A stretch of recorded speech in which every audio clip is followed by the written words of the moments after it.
Good morning and welcome to the first meeting of the Joint Budget Committee on Justice and Judiciary for the 2022 interim. Any meeting materials received by the deadline were posted online earlier this week and made available for download. And at this time, we'll have the Secretary call the roll. Senator Schickel, Senator Webb, Senator Westerfield, Representative Cantrell, Representative Decker, Present. Representative Elliott, Representative Hatton, Representative Nemes, Senator McDaniel, Representative Petrie, Representative Reed, Representative Massey, Co-Chair Carroll.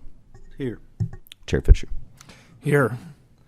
This morning we're going to hear from representatives from the Department of Corrections, here to provide an update regarding the Strategic Master Plan for Correctional Facilities, for which the General Assembly, I believe, appropriated about $100,000 to do this study. With us today are Randy White, Deputy Commissioner, and Hillary Daly, Deputy Commissioner. Welcome, and the floor is yours. Thank you.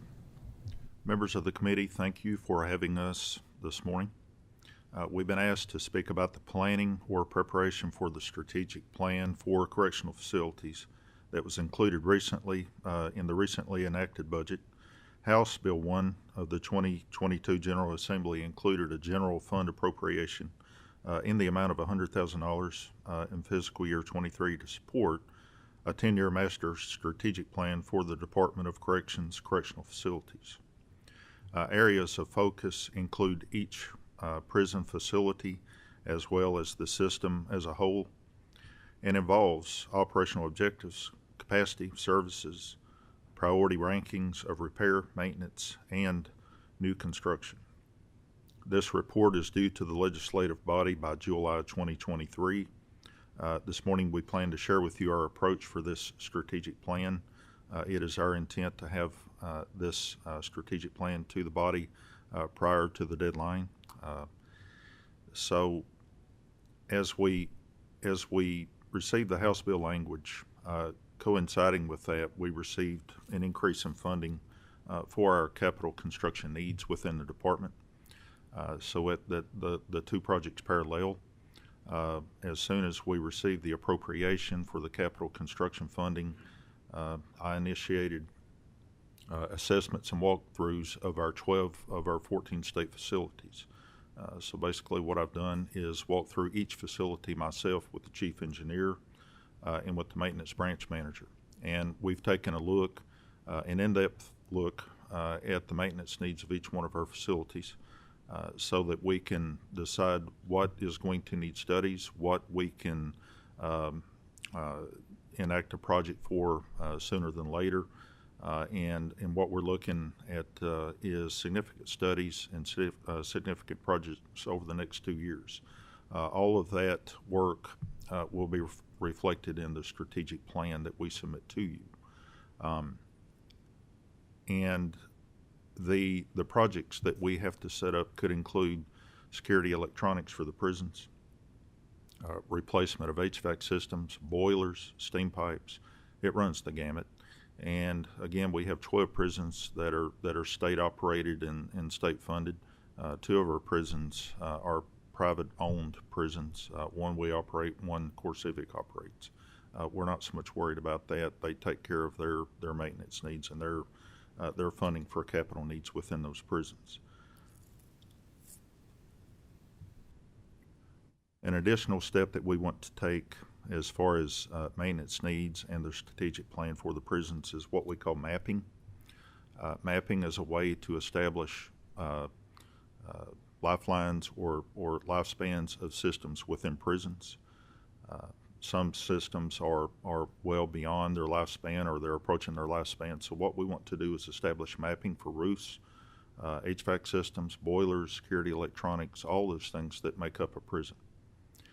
By the mapping process, hopefully we can stay ahead and we can anticipate the end of a lifespan for a system. And as that system approaches its lifespan, we can avoid putting money into and funds into an aging system. So part of our strategic plan is to initiate mapping, and with the additional funding that we've received, that makes it now possible to be in a much more proactive mode rather than a reactive and fixing things as they occur.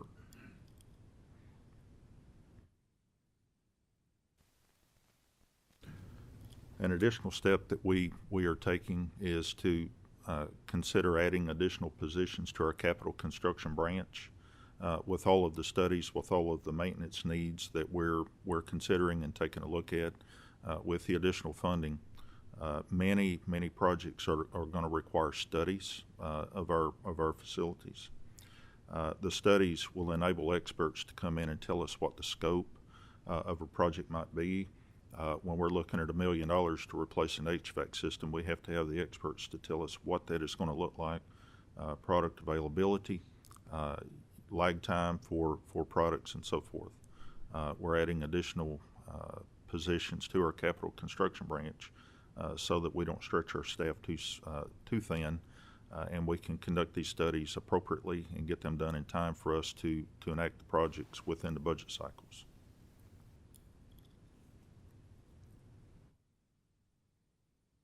Again, we do plan to complete the strategic planning document.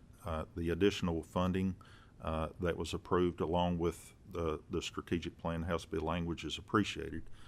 That funding will be very useful as we encounter incidental expenses along the way that most assuredly will pop up as a result of the strategic planning. We can talk maybe about some of our facilities, if you want me to speak about some of our facilities, or if you have any questions about the process.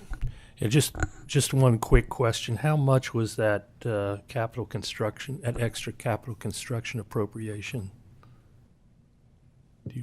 It's $22 million each year of the biennium. $22 million each year. Okay. And will that 100,000 be enough to do an evaluation on all your facilities? Is that? What we are looking at is using 100,000 maybe for formatting for if we've identified a staff member that we can dedicate to the strategic plan that can go ahead and get started on formatting that and getting it into shape in the correct language and the correct format for the committee. We think that we can use that 100,000 for incidental expenses, whether it be printing costs, whether it be the position, to fund the position to do these things, because we may have to have an additional position depending on the workload. And that's what we plan now with the capital monies. We can use funds from that allocation for studies for the projects that we plan to take up within our prisons. And that $22 million is in the maintenance pool, so you're going to use that for maintenance as well, is Yes, correct? sir. Yes, sir. All right. We can use that for a combination of the studies and for the maintenance pool, and that was significantly needed and much appreciated, very much appreciated. Senator Westerfield has a question. Yes, sir. I've got a couple, if that's all right, Mr. Please. Chairman. You mentioned needing to hire experts. But you also mentioned there's an engineer within DOC. What does the engineer do if the engineer isn't able to?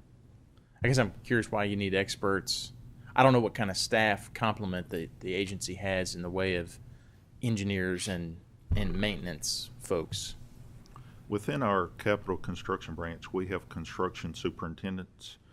Some of those individuals may have individual licensures, electricians, plumbers. We have one architect on staff. We also have one branch manager that is a certified engineer, but that only spans to an extent. We may have to hire structural engineers to take a look at structural problems, electrical engineers on an industrial scale. We may have to hire experts to take a look at industrial HVAC systems. So it just depends on what the need is, and those staff within our own internal capital construction branch can handle some of those projects.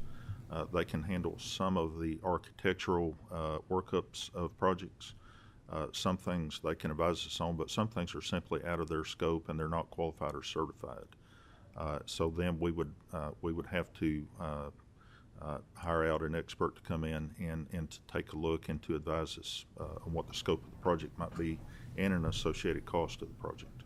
I appreciate that. Yes, sir. Will the department look at, are you going to make, as part of the strategic plan, are you also going to consider the positions that you have, not just adding the two that you think you need to complete this study of your various facilities, but are you making an assessment of the positions that you've got and whether or not you're staffed appropriately on the capital construction side of the department? Yes, sir. We are conscientious that we need additional positions because the funding presents great opportunity, and that opportunity is going to come with work and effort. We're taking a look. I don't at just mean the two new ones. Yeah. I'm sorry to interrupt you, Randy. I'm curious do you still need all the folks that you just talked about? Yes, sir, we do, because they're going to be extremely busy with setting up projects all around the state with 12 state prisons. There'll be multiple projects, and it's going to require a lot of travel, quite a bit of organization, and effort to keep those projects on track, on time, within the budget.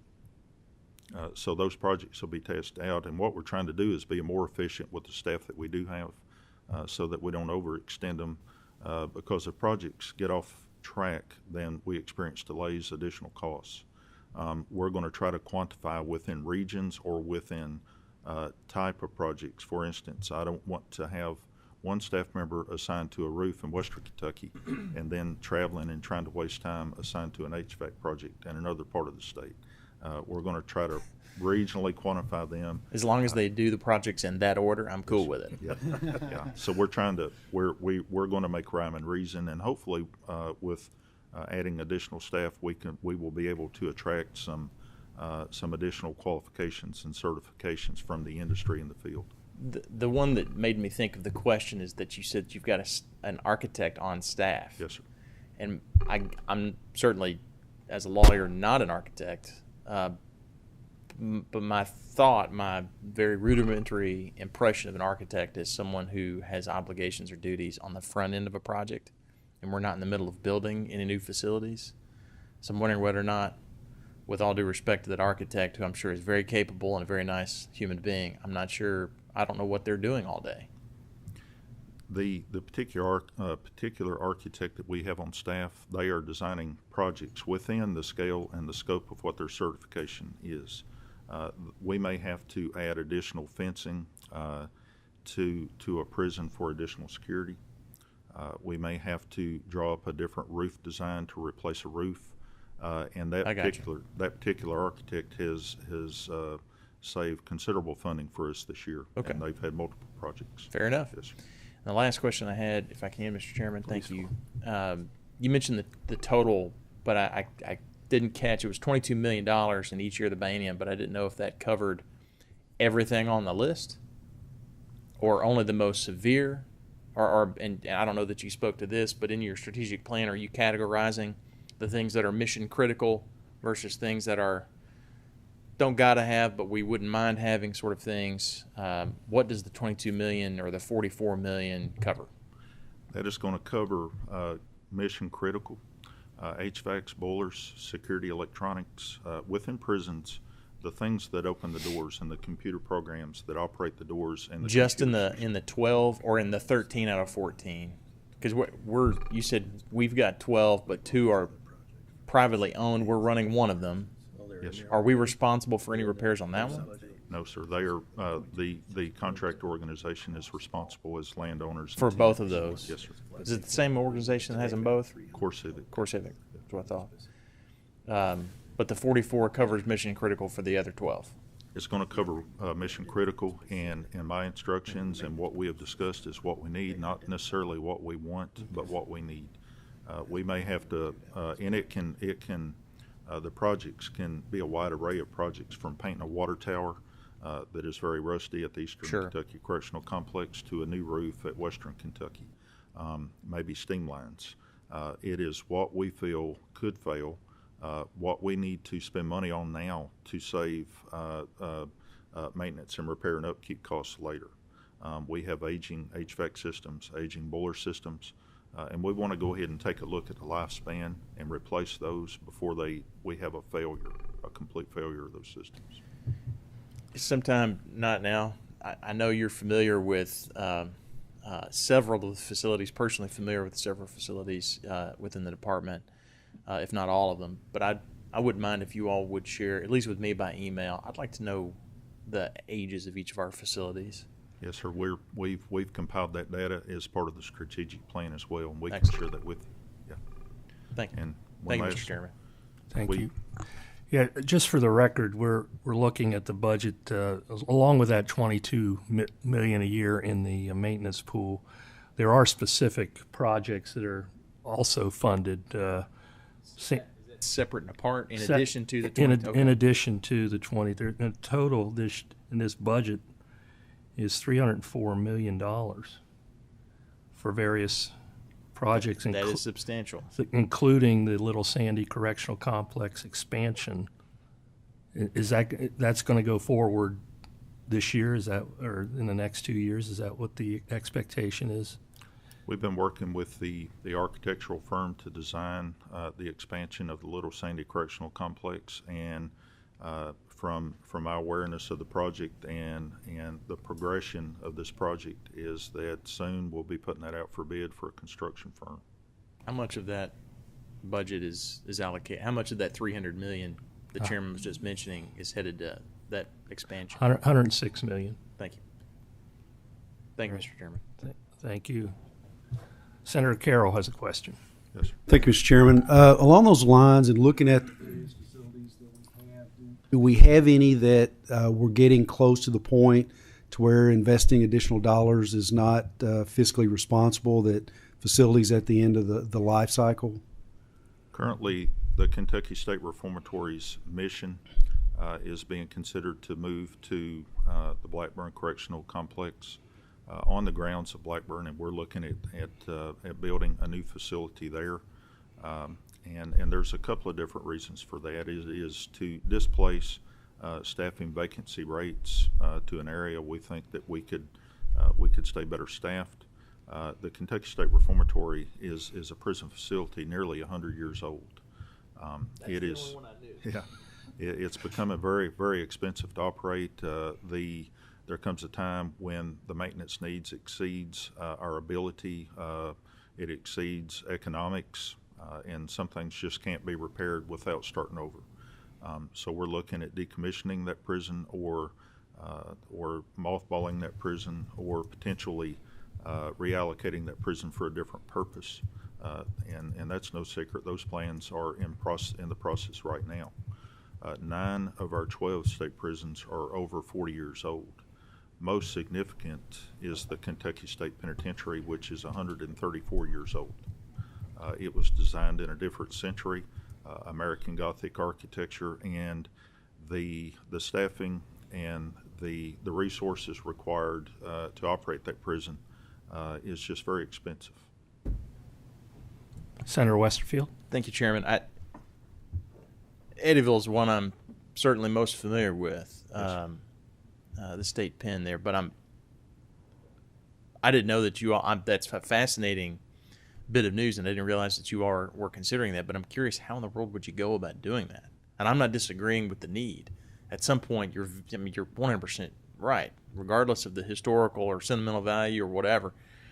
If you can have sentimental value in a prison facility, but at some point you can't keep fixing it and patching it because it's 134 years old. I don't even know what the population is today there at the state pen, or where in the world you'd put everybody. The population is reduced at this time. We can, as you know, I was warden of that facility for 6 years. I Yes, think sir. you and I toured through it when you were in the area, maybe a couple of times. Yeah. And the population is reduced from 914 inmates to around 450, 500 inmates. Wow. And the reason for that is the vacancy rate in the West. So we've, in order to be safe, we've matched the inmate population with the staffing numbers that are available. Sure. They've made a little bit of progress recently and hired additional staff within that facility. However, we have some maintenance needs there, and we've had to open up some beds in certain living areas to take care of those maintenance needs. And so right now in that particular facility, we're about half the population that we would ordinarily be, and it's to take care of maintenance needs and to be safe within that region. Thank you. One quick question. What is the inmate population trend, let's say back from the big COVID release from 2020 to today? It's slowly growing. Today we had just over 19,000, just over 10,000 in the prisons and about a little over 9,900 in the county jails. And how does that number relate to the pre-COVID numbers? We were running around 24,000. So you're down to about 19 now? Yes. Okay, thank you. You're welcome. Anybody else questions? Otherwise, Senator McDaniel. Thank you, Mr. Chairman, and forgive me if I ask something. They're doing actually something that relates to you guys, compensation survey stuff next door that clearly you guys are struggling with your prison guard issues right now. And I appreciate your look at this. Could you give us a bit of an idea? And if you've already given this to the committee, I'll get it from staff. Obviously, Oldham County, we've got a lot of stuff going on with trying to get the medical facility moved and eventually make a transition plan there. Could you kind of just go over that briefly? And once again, if you went over it before I came in here, I'll get it with staff on and offline. I'll take that. Yes, sir. Currently, we are in the active design stages of designing a new modern state-of-the-art medical facility on the grounds of the Blackburn Correctional Complex. That presents an opportunity to tap into a different pool of staffing because, as you know, in the LaGrange area, we have 4 prisons that's competing against one another for staff. And in essence, we would displace those vacancies to a different region where we feel we could be better staffed consistently. Currently, we're in the process, as I stated, of designing that facility. Soon it will go out for bid. The bed count will be approximately 400 beds. And that facility will keep the same mission as the Kentucky State Reformatory. However, it will focus more intently upon medical and mental health care needs of the offenders. It places us closer to an urban area, the University of Kentucky, and other associated medical care facilities in the region. By being closer, we hope to cut down on transportation costs and have a better relationship, an enhanced relationship with the University of Kentucky, and provide enhanced medical care for the inmates, the population. We would house geriatric nurse care facility, severe mental health needs, dialysis patients, and that facility would focus on transitional care. So, for instance, if an inmate needed a serious surgery available in the region, we would transfer that offender there. We would take care of them, provide rehabilitative therapy, and then they would be transferred out once they're able to back to another facility. So it would be a temporary housing assignment for them. And again, a newer, more modern facility is going to enhance the healing. It's going to enhance the mental health.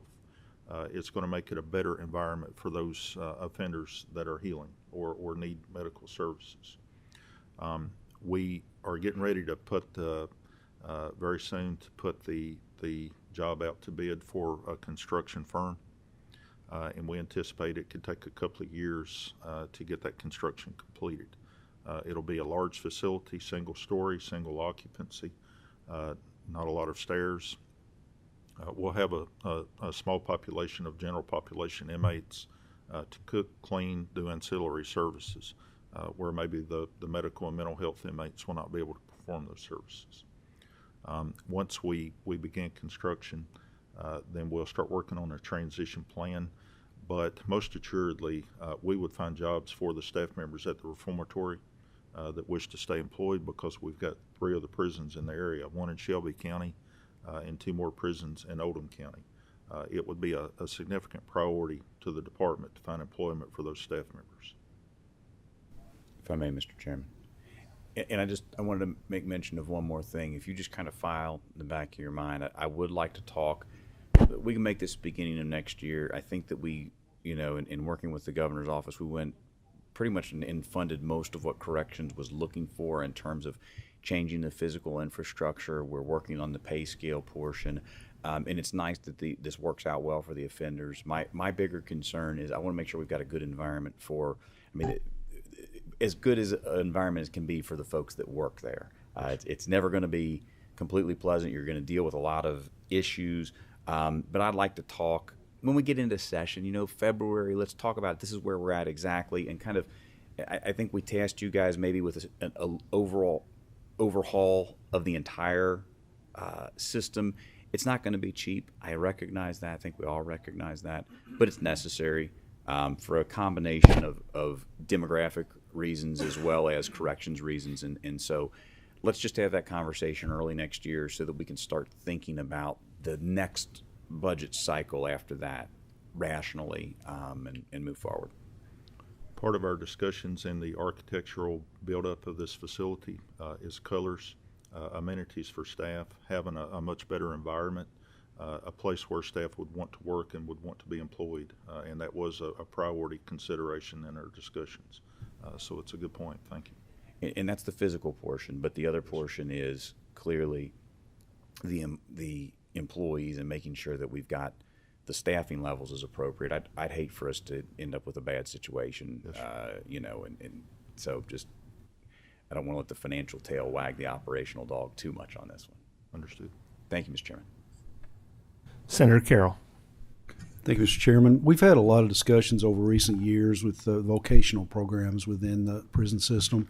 Any of this funding going to be going towards expanding or new programs within any of the prisons throughout the Commonwealth?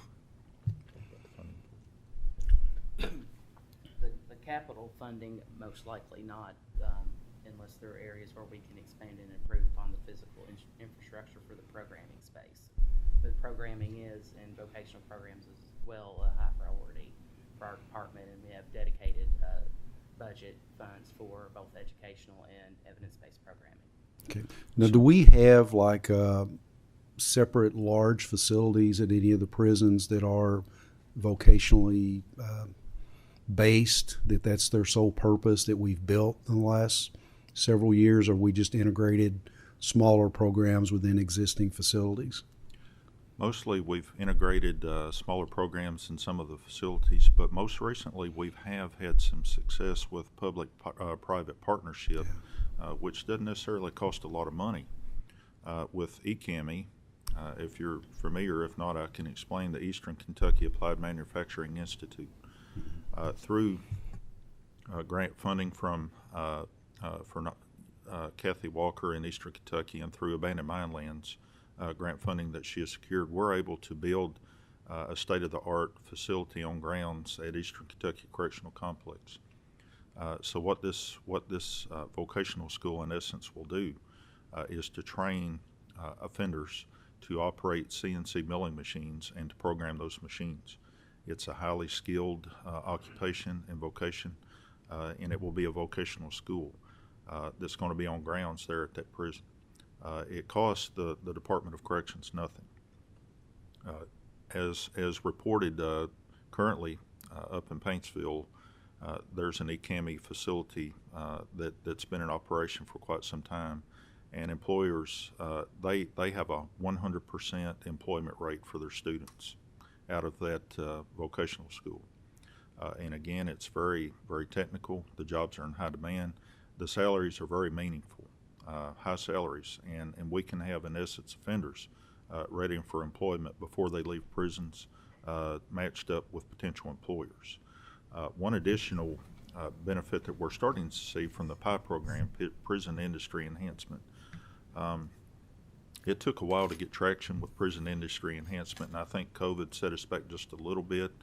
But we're currently seeing some success with an upholstery and a car restoration outfit in the women's prison, KCIW. And we have a couple of more organizations that's interested in PI programs through correctional industries. And we can take a look at apprenticeship, getting traction with apprenticeship programs through those PI programs.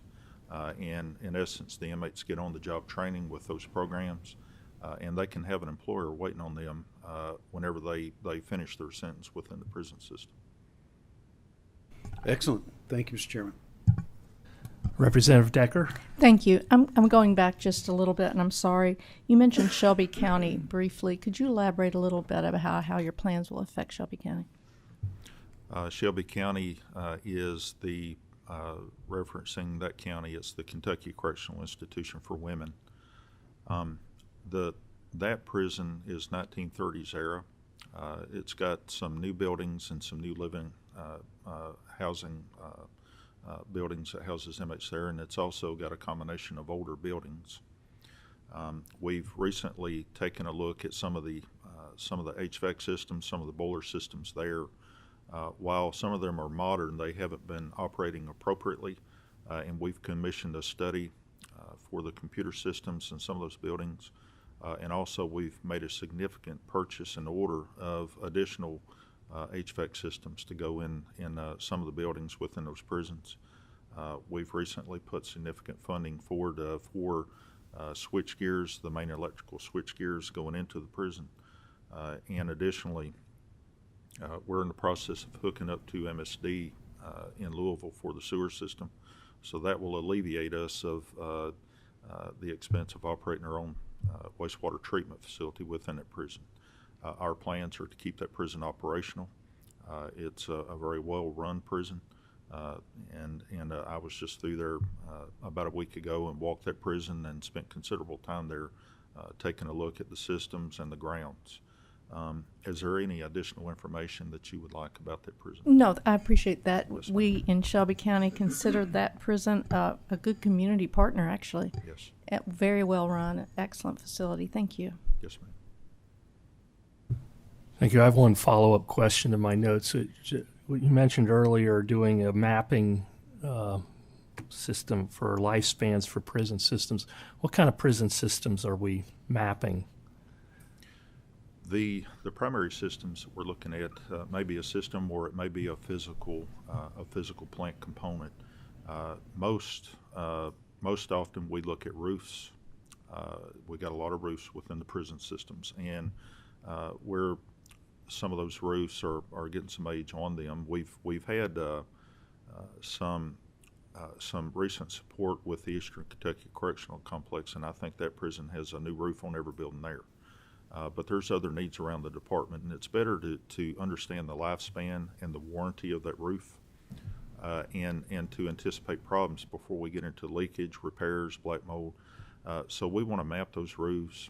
Other systems would include security electronics.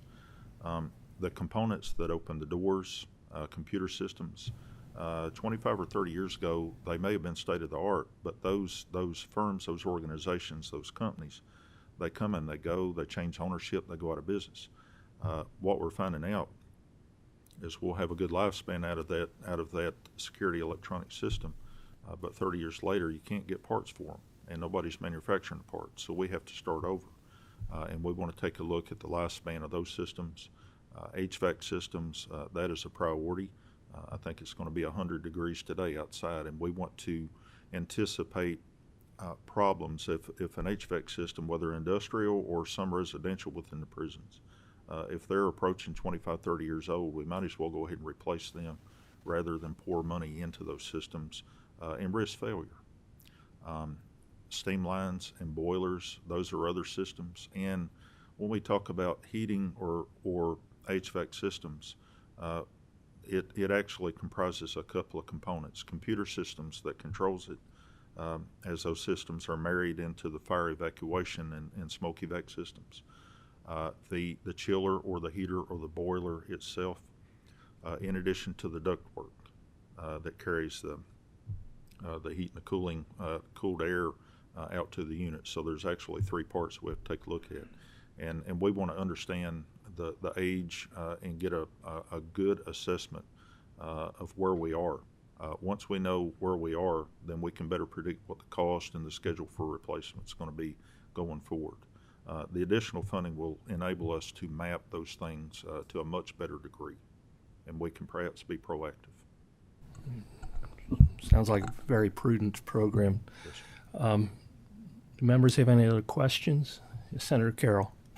We touched a little bit on the staffing aspect. Where, as far as being fully staffed in relation to the numbers of inmates now, where are we? Are we still critically low? Are we still having to use probation and parole officers to supplement, or where are we at this point? The answer to that is yes, sir. We still have considerable vacancies, and it varies by region. We have seen some recent significant hiring within the eastern region. I think that I went to the graduation last Friday in the eastern region. We had 70 officers in that academy. However, in the western region, the dynamics are different. The region is different.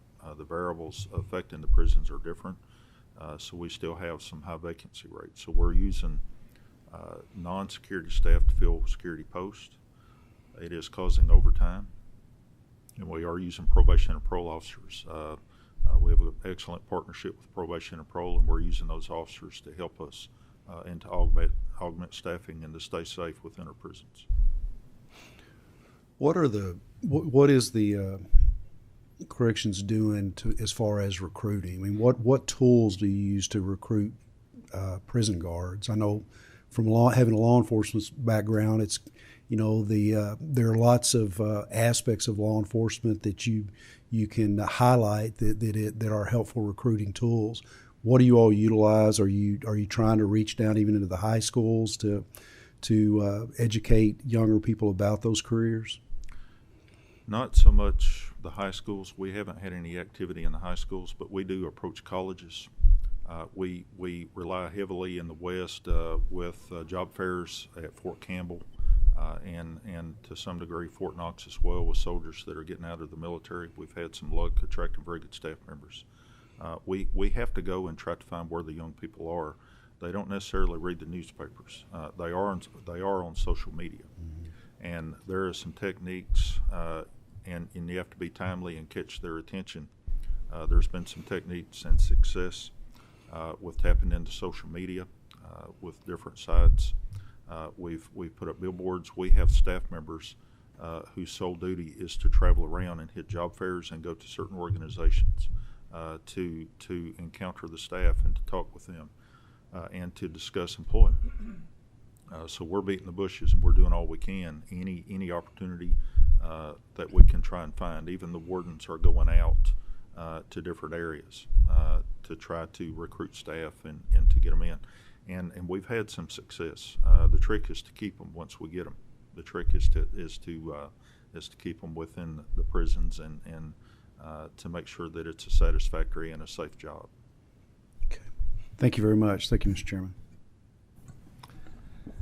Thank you. Seeing no more questions, I want to thank both deputy commissioners for appearing here. It's been an interesting and enlightening informational discussion. And I'm sure we look forward, or future legislatures will look forward to your report in 2023.